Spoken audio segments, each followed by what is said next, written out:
হাদিসে উল্লেখ আছে যে ঈসা আলাইহিস সালাম ইন্তেকাল করবেন এবং নবী মুহাম্মদ সাল্লাল্লাহু আলাইহি ওয়াসাল্লামের পাশে মদিনার মহান মসজিদে নববীতে দাফন হবেন। তার মৃত্যু হবে পৃথিবীতে নবীদের যুগের সমাপ্তি এবং মানব ইতিহাসের চূড়ান্ত অধ্যায়ের সূচনা, যা সরাসরি কিয়ামতের দিকে ধাবিত করবে। আল্লাহ কেন ঈসা আলাইহিস সালামকে এই ভূমিকায় বেছে নিয়েছেন তা আরো স্পষ্ট হয় যখন আমরা বিকল্পটি বিবেচনা করি। যদি নবী মুহাম্মদ সাল্লাল্লাহু আলাইহি ওয়াসাল্লাম দাজ্জালকে পরাজিত করতে পুনরায় ফিরে আসতেন, তবে এটি বোঝাতো যে তার মূল মিশন অসম্পূর্ণ ছিল এবং যে ইসলাম তিনি প্রতিষ্ঠা করেছিলেন তা মানবজাতিকে তার চূড়ান্ত পরীক্ষার মধ্য দিয়ে পথ দেখানোর জন্য যথেষ্ট নয়। এমন একটি ইঙ্গিত ইসলামের মৌলিক বিশ্বাসকে দুর্বল করত যে কোরআনই চূড়ান্ত প্রত্যাদেশ এবং মুহাম্মদ সাল্লাল্লাহু আলাইহি ওয়াসাল্লাম নবীদের শেষ সিলমোহর। ঈসা আলাইহিস সালামকে তার স্থগিত মিশন সম্পূর্ণ করতে প্রেরণ করা এবং সেই সময় তিনি মুহাম্মদ সাল্লাল্লাহু আলাইহি ওয়াসাল্লামের আইন মেনে চলবেন, এটি আল্লাহর পক্ষ থেকে ইসলামী বার্তার চূড়ান্ততা রক্ষা করারই নিদর্শন। একই সঙ্গে এটি মানব জাতিকে বিশ্বাসের চূড়ান্ত পরীক্ষায় টিকে থাকার জন্য ঐশ্বরিক হস্তক্ষেপ প্রদান করবে।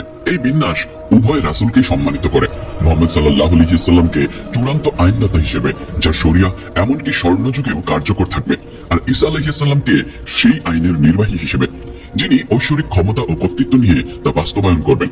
ঈসা আলাইহিস সালাম ও দাজ্জালের সংঘাত ভবিষ্যৎবাণীমূলক ঐতিহ্যগুলোর চূড়ান্ত প্রমাণ হিসেবেও কাজ করবে। মুসলমানরা মুহাম্মদ সাল্লাল্লাহু আলাইহি ওয়াসাল্লামের সাক্ষ্যের ভিত্তিতেই ঈসা আলাইহিস সালামের প্রত্যাবর্তনে বিশ্বাস করে এসেছে।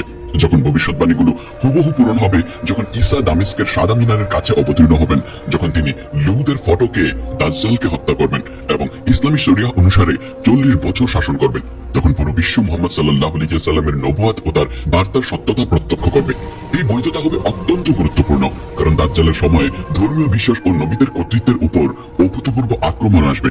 দাজ্জাল দাবি করবে যে পূর্ববর্তী সব ধর্ম ভ্রান্ত, সব নবী মিথ্যাবাদী এবং কেবল সেও একমাত্র সত্যের বাহক। ঈসা আলাইহিস সালামের প্রত্যাবর্তন এবং ভবিষ্যৎবাণীগুলোর নাটকীয়তা পূর্ণতাই হবে এক অকাট্য প্রমাণ। নবীরা সত্যি আল্লাহর পক্ষ থেকে প্রেরিত ছিলেন এবং তাদের শিক্ষা সত্য ছিল। দাজ্জালের মৃত্যুর পদ্ধতিও গভীর প্রতীকী তাৎপর্য বহন করে।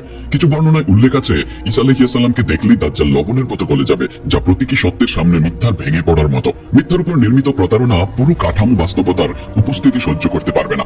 সত্য যখন ঈসা আলাইহিস সালামের রূপে আবির্ভূত হবে, প্রতারণার ভিত্তি তখনই ভেঙে যাবে। অন্য কিছু বর্ণনায় এসেছে ঈসা আলাইহিস সালাম দাজ্জালকে তার বর্ষা দিয়ে হত্যা করবেন অথবা তার নিঃশ্বাস থেকেই দাজ্জালের মৃত্যু ঘটবে। এই বর্ণনাগুলো জোর দেয় যে চূড়ান্ত মন্দকে পরাজিত করার শক্তি মানুষের অস্ত্র বা বাহিনীর মাধ্যমে আসে না, বরং আসে ঐশ্বরিক কর্তৃত্ব ও আধ্যাত্মিক বিশুদ্ধতা থেকে। মানব ইতিহাসে সবচেয়ে বড় প্রতারককে ধ্বংস করতে আল্লাহর শক্তি ও অনুমোদন দ্বারা সমর্থিত ঈসা আলাইহিস সালামের শুধু উপস্থিতিই যথেষ্ট হবে। জেরুজালেমের কাছে লুদের গেটে সংঘটিত এই চূড়ান্ত যুদ্ধ শেষ সময়কে পৃথিবীর সবচেয়ে পবিত্র ভূমির সাথে যুক্ত করে। জেরুজালেম হাজার হাজার বছর ধরে ঐশ্বরিক প্রকাশের কেন্দ্র, যেখানে বহু নবী বাস করেছেন এবং শিক্ষা দিয়েছেন, যেখানে প্রথম কিবলা প্রতিষ্ঠিত হয়েছিল এবং যেখান থেকে নবী মুহাম্মদ সাল্লাল্লাহু আলাইহি ওয়াসাল্লাম মিরাজের রাতে আসমানে আরোহণ করেছিলেন। তাই সত্য ও মিথ্যার মধ্যে চূড়ান্ত সংঘাত এই বরকতময় ভূমিতে সংঘটিত হওয়াই যথোপযুক্ত, কারণ এটি নবী ইতিহাসের ধারাবাহিকতাকে পূর্ণতা দান করবে। দাজ্জালের পতনের পর কিয়ামতের অন্যান্য প্রধান লক্ষণ উদ্ভাসিত হবে, যার মধ্যে ইয়াজুজ ও মাজুজের আবির্ভাব বিশেষভাবে উল্লেখযোগ্য।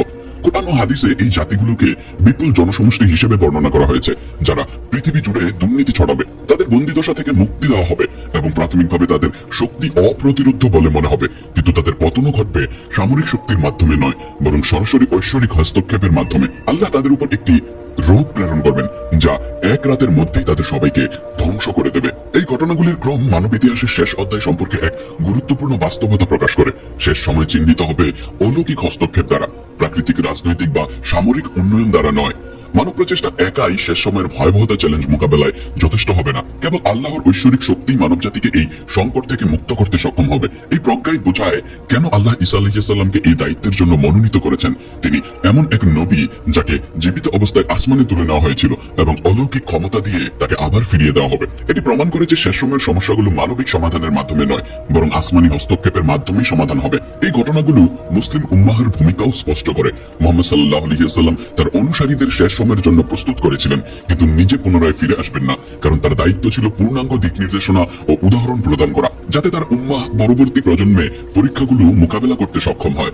শেষ সময়ে বিশ্বাসীদের ভূমিকা হবে দাজ্জালের প্রতারণা চিহ্নিত ও প্রতিরোধ করা এবং ঈসা আলাইহিস সালামের সাথে ঐশ্বরিক ন্যায় বিচার প্রতিষ্ঠায় অবদান রাখা। নবী সাল্লাল্লাহু আলাইহি ওয়াসাল্লাম তার শিক্ষা ও জীবনচর্চার মাধ্যমে যে আধ্যাত্মিক প্রস্তুতি দিয়েছেন, তাই তাদেরকে এই মহাজাগতিক ঘটনাবলিতে গুরুত্বপূর্ণ ভূমিকা পালনে সক্ষম করবে। হাদিস সাহিত্যে দাজ্জালের আবির্ভাবের বিপরীত আচরণ ও মোকাবেলায় বিষয়বস্তু ও মোকাবেলার বিষয়ে বিস্তৃত নির্দেশনা রয়েছে।